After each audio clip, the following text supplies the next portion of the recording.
Okay students, सो अभी हम लोग जो अभी रिसेंटली आपका पेपर हुआ है जेई एडवांस का, ठीक है, तो उसका हम फिजिकल केमिस्ट्री का पार्ट डिस्कस करेंगे, शिफ्ट 2 का। तो पेपर जो मैंने देखा है उसके अकॉर्डिंग पेपर आपका बहुत टफ और बहुत इजी नहीं था, ठीक है। आपका एवरेज पेपर था इस बार का। एक आध क्वेश्चन में हो सकता है कि कुछ दिक्कत आया हो, लेकिन अदरवाइज क्वेश्चंस काफ़ी इजी थे, ठीक है। तो अगर हम पहले क्वेश्चन को देखें तो इसमें पूछा गया है कि according to Bohr model the highest kinetic energy is associated with the electron in the. तो आपसे यहाँ पे पूछा है कि बोहर मॉडल के अकॉर्डिंग जो हाईएस्ट एनर्जी होगा, ठीक है, काइनेटिक एनर्जी, वो किस केस में आपको दिखेगा, ठीक है, हाईएस्ट काइनेटिक एनर्जी। तो अगर हम यहाँ पर बात करें तो काइनेटिक एनर्जी का जो एक्सप्रेशन होता है वो किसके बराबर होता है? वो हमारा होता है 2.18 into 10⁻⁻18 Z/n the whole square joule. कहने का मतलब जो आपका काइनेटिक एनर्जी है वो आपका डायरेक्टली प्रोपोर्शनल होता है to the square of Z/n। तो सीधा सा भाई, जिसका भी इन चारों ऑप्शन में से Z/n स्क्वायर का वैल्यू हाईएस्ट होगा उसकी काइनेटिक एनर्जी मैक्सिमम होगी। तो अगर हम ऑप्शन ए की बात करते हैं तो काइनेटिक एनर्जी, तो यहाँ पे अगर हम बात करें तो Z का वैल्यू कितना होगा? Z आपका क्या है? एटॉमिक नंबर, N क्या आपका नंबर ऑफ ऑर्बिट। तो यहाँ पर आपका H है तो H का एटॉमिक नंबर 1 है और आपको यहाँ पे ऑर्बिट भी 1 दे रखा है, तो इनका स्क्वायर का वैल्यू कितना आ जाएगा? 1। तो यहाँ पर जो इनका Z/n द होल स्क्वायर का रेशियो आ रहा है वो आपका 1 आ रहा है। अगर हम सेकंड ऑप्शन की तरफ मूव करते हैं तो यहाँ पर आपको first orbit of helium ion दिया है। तो हीलियम आयन का जो एटॉमिक नंबर है वो 2 होता है, लेकिन यहाँ पर आपका अगेन जो ऑर्बिट नंबर है वो 1 है, तो इसका स्क्वायर करेंगे तो हमें 4 मिलेगा। अगर हम सी ऑप्शन की बात करते हैं तो सी ऑप्शन में हमें second orbit of helium ion दिया है। तो सेकंड ऑर्बिट की अगर हम बात करते हैं तो Z तो अभी भी हमारा 2 ही है क्योंकि हीलियम आयन है, लेकिन हमारा इस बार जो N हो गया वो भी 2 हो चुका है, तो इसका स्क्वायर करेंगे तो ये हमें 1 मिलेगा। और अगर हम डी की बात करते हैं तो डी में अगर हम देखें तो यहाँ पे second orbit of lithium ion बोला है। अब लिथियम आयन का जो Z होता है दैट इज 3 और जो उसका ऑर्बिट है वो सेकंड है, तो इसका मतलब ये 2 का स्क्वायर आ गया। तो इसका मतलब ये बन गया आपका 1.5 द होल स्क्वायर। अब 1.5 the whole square will be less than 4, ये तो हमें क्लियर है यहाँ से, है ना। तो इसका मतलब इन चारों ऑप्शंस में अगर हम देखें तो मैक्सिमम वैल्यू किसकी आ रही है? आपकी ऑप्शन बी की आ रही है। तो इसका मतलब आपका जो first orbit of helium ion है इसका मैक्सिमम काइनेटिक एनर्जी होगा, तो answer should be option B. Okay, so next question की तरफ मूव करते हैं। आपसे यहाँ पे बोल रखा है in a metal deficient oxide sample MX Y2O4, ठीक है। हमारे पास एक एक ऑक्साइड है, ठीक है, जिसका एक फॉर्मूला है MX Y2O4। अब यहाँ पर आपको ये बता रखा है कि जो M और Y है वो मेटल्स है और M आपका दो ऑक्सीडेशन स्टेट में प्रेजेंट है, +2 एंड +3, और Y जो है वो सिर्फ आपका +3 ऑक्सीडेशन स्टेट में प्रेजेंट है। तो आपसे बोला गया है कि अगर M2+ आयंस जो मेटल का +2 M का जो +2 आयन है वो अगर 1/3 फ्रैक्शन में प्रेजेंट है तो x का वैल्यू कितना होगा? तो x का वैल्यू कितना होने वाला है? तो यहाँ पे अगर हम सिंपल सा देखें तो हम इस एक्सप्रेशन में MX Y2O4, ये x क्या आपका? ये x आपका स्टोक्योमेट्री है m का, मतलब ये m का नंबर रिप्रेजेंट कर रहा है। तो हम ये बोल सकते हैं कि इस x में जो आपका M2+ होगा, M2+, वो कितना है? वो 1/3x है, तो वो x/3 हो गया। तो आपका M3+ कितना हो गया? इसका मतलब M3+ आपका 2/3 होगा, जिसको मैं क्या लिख सकता हूँ? 2x/3, जिसको मैं क्या लिख सकता हूँ? 2x/3, ये लिख सकते हैं हम लोग। तो ये तो हमें जो इन्फॉर्मेशन दे रखी है उससे हमने बड़ी आसानी से निकाल दिया। तो अगर हम यहाँ पर ये चेक करें कि इन सब का जो ऑक्सीडेशन नंबर का सम होगा, since it's a neutral oxide, तो वो 0 के बराबर होगा। और यहाँ पर इस x में से x/3 तो M2+ वाले हैं और 2x/3 किसके? M3+ वाले हैं।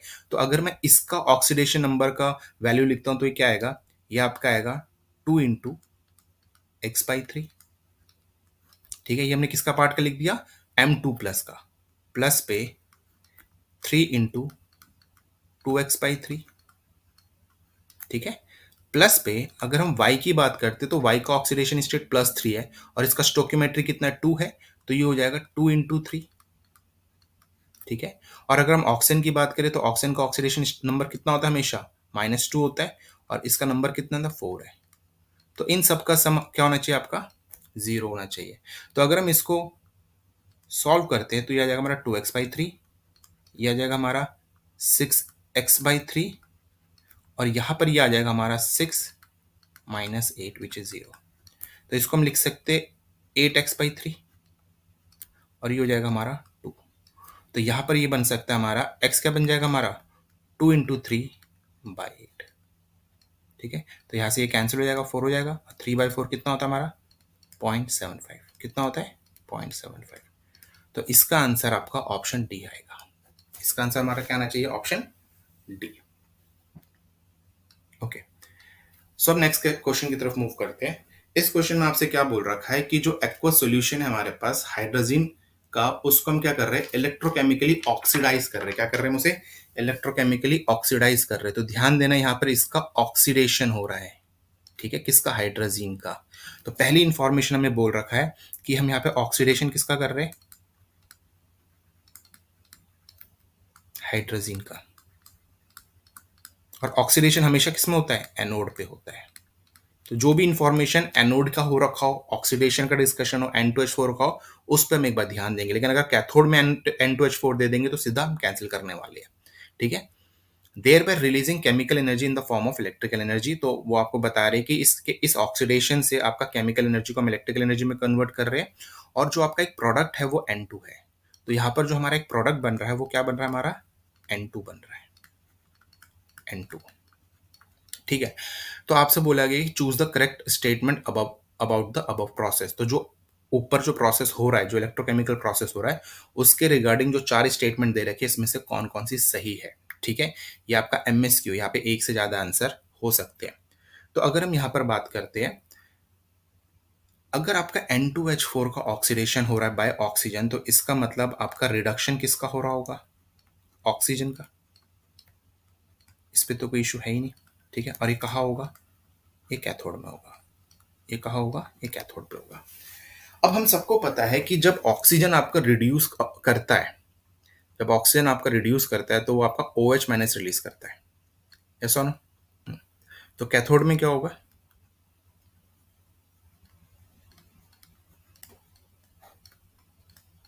कैथोड में ऑक्सीजन वाटर में रिड्यूस करेगा। ठीक है। तो यहां पर हमारे पास 2 ऑक्सीजन, हमने इसकी बैलेंसिंग करी। अब इस हाइड्रोजन की बैलेंसिंग हम करेंगे H+ से। ठीक है। तो जब ऑक्सीजन रिड्यूस होता है तो मीडियम बेसिक हो जाता है। तो यहां पर हम बेसिक मीडियम के अकॉर्डिंग क्या करेंगे, बैलेंसिंग करेंगे।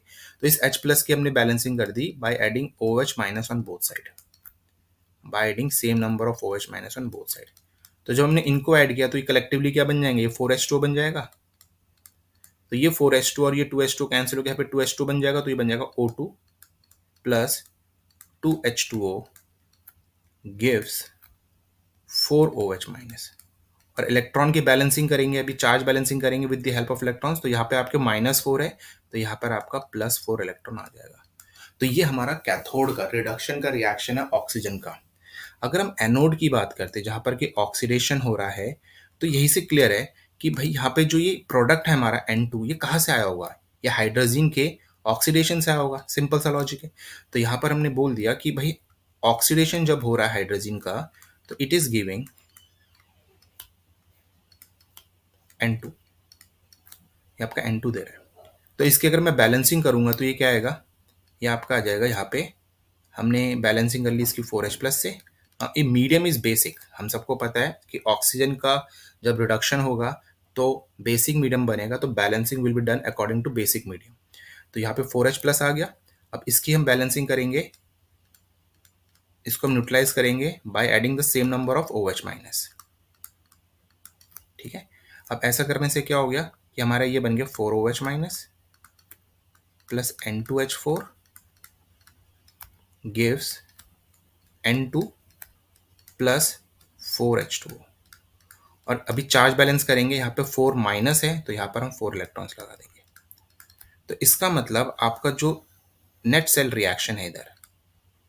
तो नेट सेल रिएक्शन है वो कैसा हुआ, अगर हम देखेंगे 4 इलेक्ट्रॉन से 4 इलेक्ट्रॉन कैंसिल हो जाएगा, ठीक है, और आपका कुछ कैंसिल हो रहा है, 4 OH माइनस से 4 OH माइनस कैंसिल हो जाएगा, और यहाँ पर ही बचेगा O2 प्लस N2H4, और यहाँ पर ये 2H2 है और ये 4H2 है, तो कैंसिल होकर प्रोडक्ट साइड में 2H2 रह जाएगा, N2 प्लस 2H2।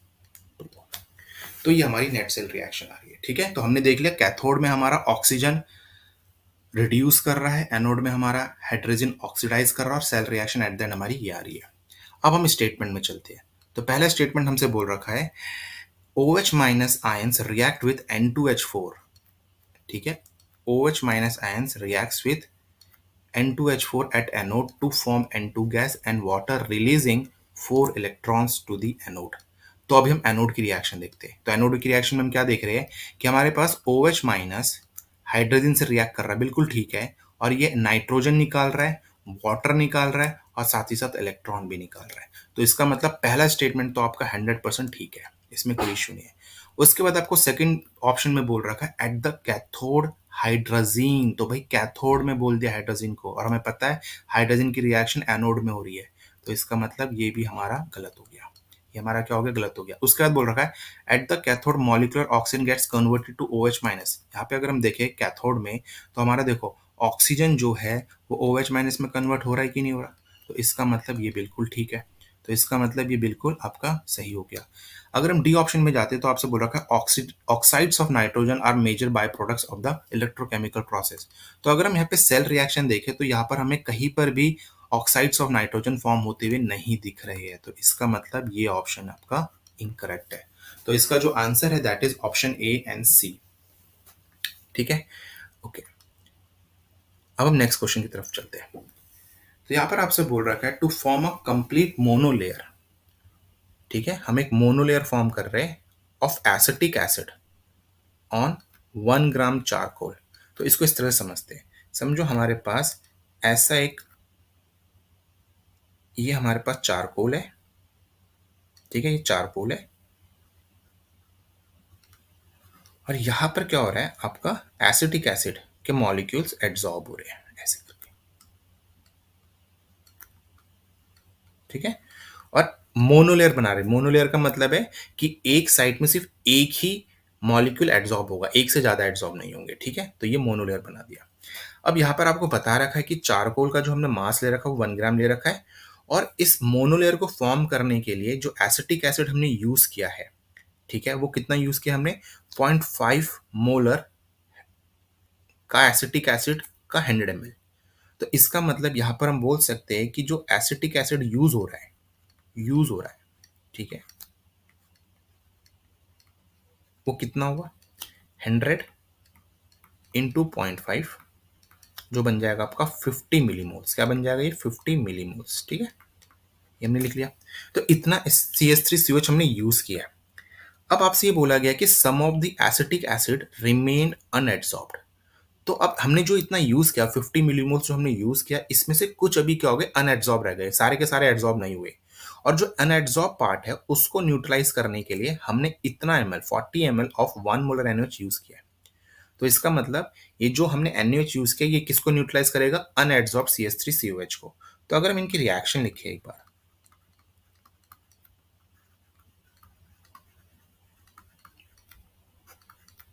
तो ये कुछ इस तरह से रिएक्शन होगी। तो यहां से हमें पता है कि इन दोनों का जो रिएक्शन प्रोपोर्शन है 1:1 का, मतलब जितना NaOH होगा उतना ही CH3COH रिएक्ट करेगा। तो इसका मतलब जितना भी अमाउंट हमारे पास NaOH का है उतना ही हमारे पास अनएड्सॉर्ब CH3COH का होगा। तो यहाँ पर NaOH कितना आ गया, NaOH कितना आ गया हमारा, हम 40 × 1 विच इज 40 मिलीमोल्स, और यही वैल्यू किसकी आ जानी चाहिए, यही वैल्यू हमारी आ जाएगी CH3COH की, अनएड्सॉर्ब्ड, अनएड्सॉर्ब्ड,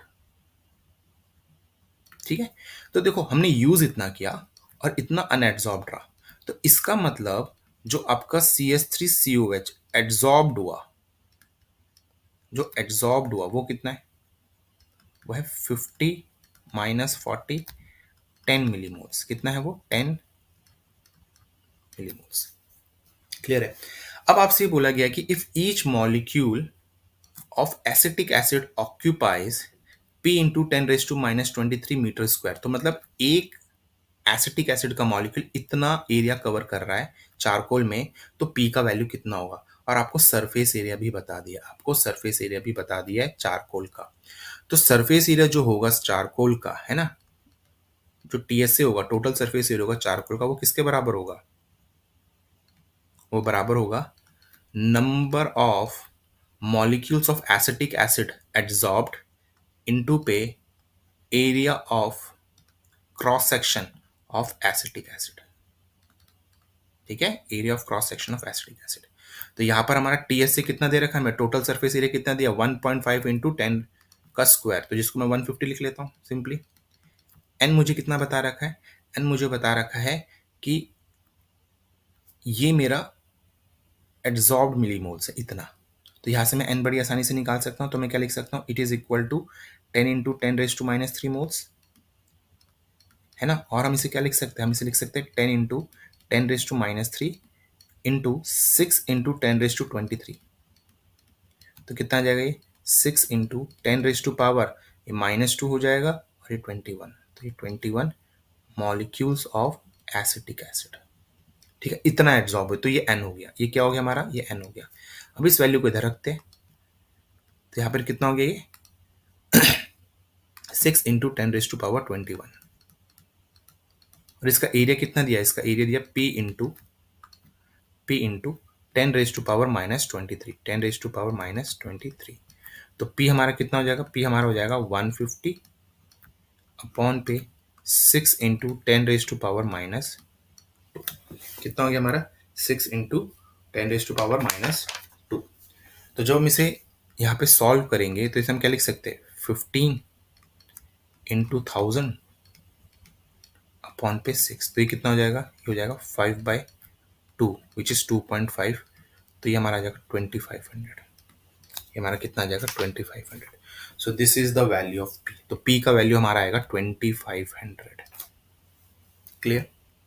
ओके, सो अब नेक्स्ट क्वेश्चन की तरफ चलते हैं। नेक्स्ट क्वेश्चन में क्या बोल रखा है कि हमारे पास वेसल 1 है, और इस वेसल 1 के अंदर हमारे पास W2 gram of non volatile solute है। ये क्वेश्चन काफी इजी है, ठीक है। Dissolve in W1 gram of water. तो हमारे पास वेसल 1 पे X नॉन वोलेटाइल सोल्यूट को हमने W2 ग्राम लिया है और उसे W1 ग्राम वाटर पे डिसॉल्व कर दिया है। और वेसल 2 में भी हमने W2 ग्राम ही लिया है, लेकिन दूसरे वोलेटाइल नॉन वोलेटाइल सोल्यूट का, और इसको हमने W1 ग्राम ऑफ वाटर में ऐड किया है। मतलब वाटर का अमाउंट दोनों केस में सेम लिया है, और सोल्यूट का अमाउंट भी दोनों केस में सेम ले रखा है। Both the vessels are at the same temperature and pressure. The molar mass of X, तो आपको बता रखा है जो मोलर मास है एक्स का वो कितना है, इट इज 80% ऑफ वाई। तो मतलब एम एक्स जो है इट इज 0.8 MY, ये आपको गिवन है। And the van't Hoff factor of X is 1.2 times of that of Y. तो हम यहाँ पे बोल सकते हैं कि जो आई एक्स है it is equal to 1.2 i Y. ये हो गया। So they are asking the elevation in boiling point for solution in vessel 1 is dash percentage of solution vessel 2। तो वो आपसे पूछ रहे कि कितना परसेंटेज होगा elevation in boiling point vessel 1 का कंपेयर टू वेसल 2। तो यहाँ पर हम बेसिकली क्या कर लेते हैं, हम लिख लेते हैं डेल्टा टी बी। 1 में क्या है, 1 में आपका x है, तो मैं x लिख रहा हूँ इसे, ठीक है, अपॉन पे डेल्टा टी बी वाई। और ये किसके बराबर हो जाएगा, ये बराबर हो जाएगा आई एक्स के बी, ठीक है, एम एक्स। और ये हो जाएगा आई वाई के बी एम वाई। के बी कैंसल है ना, के बी कैंसिल हो जाएगा। तो अब यहाँ पर अगर हम देखें तो हमें आई का रिलेशन दे रखा है, आई का रिलेशन हमें कितना दे रखा है, that i X is 1.2 i Y, और ये कितना हो गया, ये भी आई वाई हो गया। अब यहाँ पे अगर मैं एम एक्स के मोलैलिटी है, तो अगर मैं मोलैलिटी की बात करूँ तो ये बनेगा हमारा डब्ल्यू एक्स अपॉन पे मोलर मास ऑफ एक्स, ठीक है, और अपॉन पे हो जाएगा डब्ल्यू वाई अपॉन पे मोलर मास ऑफ वाई, ऐसा हो जाएगा। तो आई वाई से आई वाई कैंसिल हो गया। तो हमारा जो डेल्टा टी बी है, delta T B X upon पे डेल्टा टी बी वाई, ये किसके बराबर आ गया, यहाँ पे y से y कैंसिल होगा, आई वाई से आई वाई कैंसिल हो जाएगा, तो ये 1.2 और यहाँ पर देखो बच्चा, डब्ल्यू एक्स से डब्ल्यू वाई भी कैंसिल होगा, बिकॉज डब्ल्यू एक्स और डब्ल्यू वाई ये दोनों ही कितना दे रखा है हमें, W2 के बराबर दे रखा है। ठीक है, और अ, यहाँ पर, हाँ यहाँ पर एक चीज रह गई, ये हमने नंबर ऑफ मोल्स लिख दिया, साथ में हमारा यहाँ पर मास ऑफ सॉल्वेंट भी आएगा, मास ऑफ सॉल्वेंट आएगा इन केजी, यहाँ पर भी हमारा mass of solvent in KG आएगा, तो यहाँ पर ये भी कैंसिल हो गया। ठीक है, तो हमने हमने यहाँ पे क्या देख लिया कि हमारा वैल्यू एट देन क्या आ रहा है, ये वैल्यू आ रही है हमारी my अपॉन पे mx, और आपको बता रहा है कि mx इज 0.8 ऑफ my, ये और ये कैंसिल, यहाँ से ये और ये कैंसिल, तो ये 12/8 हो गया, तो इसको मैं 3/2 लिख सकता हूँ, विच इज 1.5। तो इसका मतलब क्या हो गया कि delta T B by delta T B Y हमारा कितना हो गया, 1.5 हो गया। तो हमें परसेंटेज पूछा है, तो परसेंटेज का मतलब कि हम किससे मल्टीप्लाई कर दे, इधर 100 से मल्टीप्लाई कर देते हैं। तो अगर हम इसे 100 से मल्टीप्लाई करेंगे तो ये वैल्यू हमारी 150 आ जाएगी। ठीक है, तो यहाँ पर ये क्वेश्चन हमारा क्या हो गया, हमारा 150 आ गया। तो इसमें बहुत सिंपल क्वेश्चन था, ये सीधा फॉर्मूला बेस्ड था, हमने सिंपली डेल्टा टी बी के फॉर्मूले पे रखना था। तो आई की वैल्यू का रिलेशन हमें दे रखा है, तो वहां से आई वाई कैंसिल होकर 1.2 रह जाएगा। हमने मोलालिटी को नंबर ऑफ मोल्स अपॉन पे मास ऑफ सॉल्वेंट केजी के टर्म्स में लिखना है, तो मास ऑफ सॉल्वेंट और मास ऑफ सोल्यूट सेम है, तो वो कैंसिल हो जाएंगे ऊपर नीचे, और सिर्फ हमारा मोलर मास का टर्म रह जाएगा, उससे हमारा आंसर आ जाएगा 150। ठीक है, ओके। सो ये आखिरी क्वेश्चन था जो आपसे पूछा गया था फिजिकल केमिस्ट्री का। तो आपसे यहाँ पे बोल रखा है, sample initially contain only U238 isotope of uranium with time some of the U238 radioactively decays to this. तो आपका इसमें डिके हो रहा है। ठीक है, तो मतलब हमारे पास U238 है और ये डिके कर रहा है लेड 206 पे, while the rest of it remain disintegrated। ठीक है, when the gas of the sample is this much years, तो मतलब टाइम हमें जो दे रखा है वो कितना दे रखा है, P इंटू 10⁸ ईयर्स, ये हमें टाइम दे रखा है। तो उस वक्त जो रेशियो है mass of P B upon पे मास ऑफ यूरेनियम का, वो कितना है, इट इज 7। तो आपसे पूछा गया कि पी का वैल्यू क्या होगा, और आपको ये भी बता रखा है कि जो हाफ लाइफ है यूरेनियम का वो है 4.5 इंटू 10⁻⁹। अब एक चीज ध्यान देना, जितने भी आपके रेडियो एक्टिव रिएक्शंस होते हैं, they are first order reactions. ठीक है, हमारे वो कैसे होते हैं, फर्स्ट ऑर्डर रिएक्शंस होते हैं। तो यहाँ पर हमने फर्स्ट ऑर्डर रिएक्शंस का कॉन्सेप्ट अप्लाई करना है। ठीक है, हमें पी पूछा गया तो टी है ये। तो अगर हम यहाँ पर इसे इस तरह से लिखे कि U238 और लेड 206, तो अगर मैं इसका इनिशियल अमाउंट 1 लूँ, 1 मोल ले लूँ, तो ये 0 होगा। तो एट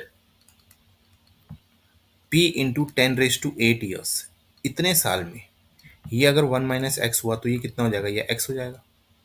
और ये हमें नंबर ऑफ मोल्स मिल रहे हैं ना।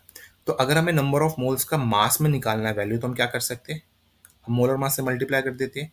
तो हम यहाँ पे बोल सकते हैं कि 206 into X, this is the mass of lead, upon पे 238 इंटू 1 माइनस एक्स इज 7, तो ये हो जाएगा 206x इज इक्वल टू, ये वैल्यू आ जाएगी आपकी 1666। आप इन्हें मल्टीप्लाई करोगे, माइनस पे 1666x, तो यहाँ से x क्या बन जाएगा आपका, ये बन जाएगा 1666। इसको प्लस करेंगे तो ये वैल्यू आपकी आ जाएगी 1872। तो जब हम इसको सॉल्व करेंगे तो ये वैल्यू हमारी आएगी 0.889।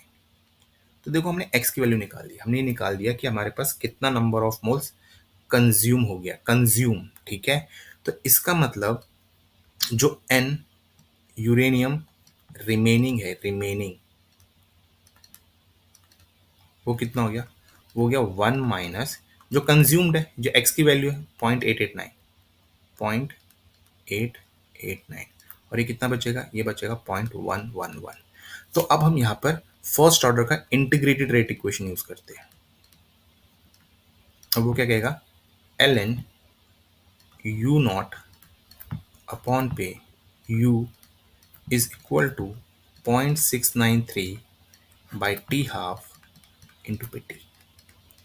तो u कितना है 1, यू नॉट, ये कितना हो गया 0.111, और यहाँ पर ये कितना हो जाएगा 0.693। टी हाफ कितना दिया आपको, टी हाफ आपको दे रखा है 4.5 इंटू 10⁻⁹, ठीक है, और ये आपको दे रखा है टी कितना दिया पी इंटू 10⁸8, पी इंटू 10⁸8 ये आपको दे रखा है, ठीक है। तो अगर जब हम इसको यहाँ से सॉल्व करेंगे ये बन जाएगा आपका ln9, ये कितना हो जाएगा, ये ln9 हो जाएगा, ठीक है, और यहाँ पर ये हो जाएगा आपका 0.693, ठीक है, अपॉन पे 4.5 इंटू 10⁻9 इंटू पी इंटू 10⁸8। अब इस ln9 को हम क्या लिख सकते हैं, इस ln9 को अगर हम सॉल्व करेंगे तो इसको मैं अलग से सॉल्व कर लेता हूँ यहाँ पे, तो ln9 को हम लिख सकते हैं 2.303 log 9, और log 9 कितना होता है 0.95, कितना होता है 0.95, तो इस वैल्यू को हम यहाँ लिख लेते हैं 2.303 इंटू 0.95, ठीक है, इंटू 4.5 इंटू 10⁻9 अपॉन पे 0.693 इंटू 10⁻8। तो जब हम इसको सॉल्व करेंगे तो हमारा जो पी का वैल्यू आएगा वो आएगा अप्रॉक्सीमेटली 142, कितना आएगा अप्रॉक्सीमेटली 142। तो इस क्वेश्चन को हमने इस तरीके से करना था, ठीक है।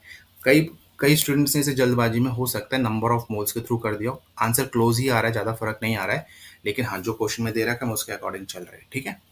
तो ये आपका डिस्कशन था फिजिकल केमिस्ट्री का, जेई केमिस्ट्री का, ठीक है। सो आई होप सभी का एग्ज़ाम अच्छा गया होगा, ठीक है। ओके बच्चा, सो ऑल द बेस्ट।